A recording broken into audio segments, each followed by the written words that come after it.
Bismillahirrahmanirrahim. Assalamualaikum warahmatullahi wabarakatuh. Izin memperkenalkan diri, nama saya Randi Saputra dengan NPM 2021020208 dari Prodi Hukum Tata Negara kelas A.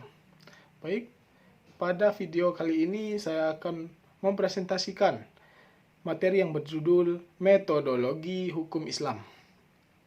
Tidak berlama-lama lagi, langsung saja pada materi objek dan subjek hukum Islam. Hukum dalam konsep ilmu usul fikih dibagi dua macam, yaitu hukum taklifi dan hukum wad'i.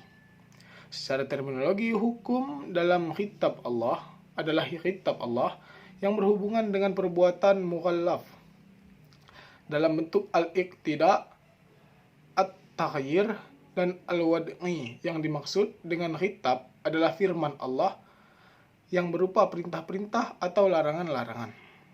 Juhaya S. Praja menyebutkan khitab sebagai al-mughtabih, yakni produk dari khitab yang berupa perbuatan hukum.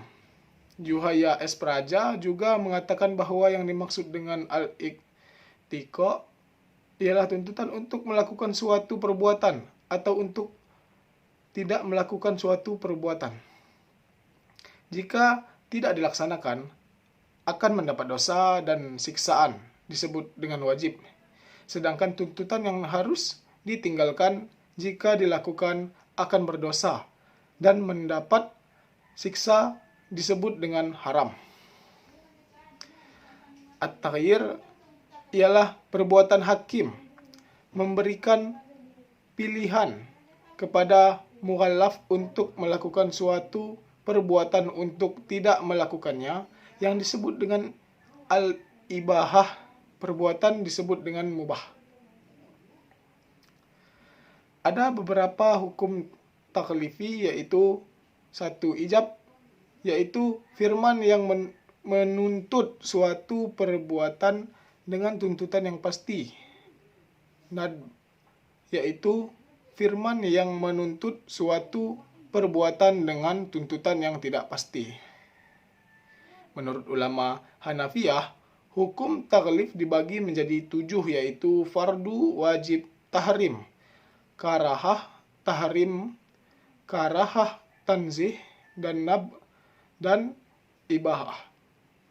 Menurut ulama Hanafiyah, jika suatu perintah didasarkan pada dalil yang pasti seperti Al-Quran dan hadis mutawatir, perintah itu disebut dengan perintah fardu. Akan tetapi jika perintah yang berdasarkan pada dalil yang zani, perintah itu dinamakan wajib. Demikian pula halnya dengan larangan, jika larangan itu didasarkan pada dalil yang qat'i, disebut haram. Sebaliknya, jika larangan itu didasarkan pada dalil yang zanni, maka tergolong pada hukum makruh.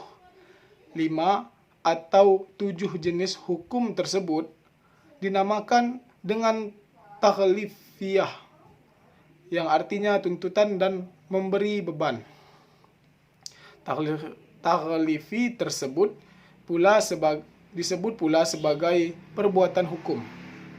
Hukum wad'i ialah firman Allah yang menjadikan suatu sebagai sebab adanya yang lain, atau sebagai syarat yang lain, atau sebagai penghalang adanya yang lain. Hukum wad'i dibagi menjadi 3, yaitu 1 sebab, 2 syarat, 3 mani. Tafsir salah satu metode penggalian hukum Islam. Al-Quran dan Sunnah diyakini sebagai sumber hukum Islam. Kemudian nas-nas yang terkandung di dalam ditujukan untuk mukallaf. Maka untuk mempermudah pelaksanaan hukum yang dimaksud, upaya ulama di bidang usul fikih dan bidang fikih mulai menggunakan pendekatan rasio dalam mengenai makna dan maksud yang dikandung oleh kedua sumber hukum tersebut. Meskipun nas Al-Quran dan nas Sunnah telah muhammah campur tangan, akal tidak dapat dielakkan. Al-Quran sebagai sumber hukum Islam ada kalanya ayat-ayat tersebut saling menafsirkan karena adanya munasabah al-ayah. Tetapi jika jarang ayat-ayat tersebut membutuhkan hadis untuk menjelaskan atau melalui pendekatan ijtihad yang sepenuhnya menggunakan rasio munasabah al-ayah. Merupakan cara kerja akal yang diijtihadiyah. Karena akal merupakan sekuat mungkin untuk mencari dan membentuk paradigma penafsiran tersebut. Ijtihad sebagai metode penggalian hukum Islam. Ijtihad berasal dari kata jahda yang artinya al-mahayakah, sulit, berat, susah, dan sukar.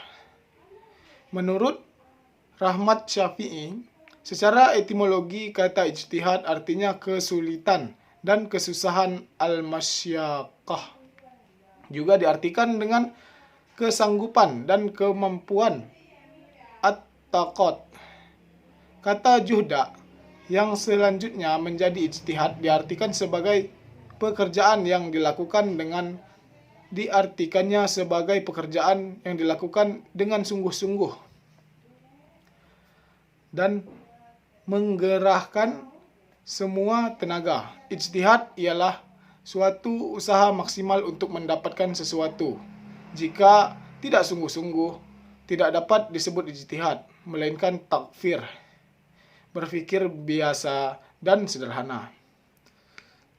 Abdul Wahab Khilaf mendefinisikan ijtihad menurut ulama usul, yaitu mengerahkan daya dan kemampuan untuk menghasilkan hukum syara dari dalil-dalil syara yang terperinci. Dari semua definisi tentang ijtihad tersebut di atas, dapat disimpulkan bahwa ijtihad adalah satu penggerahan akal pikiran para fakuha atau usuliyin.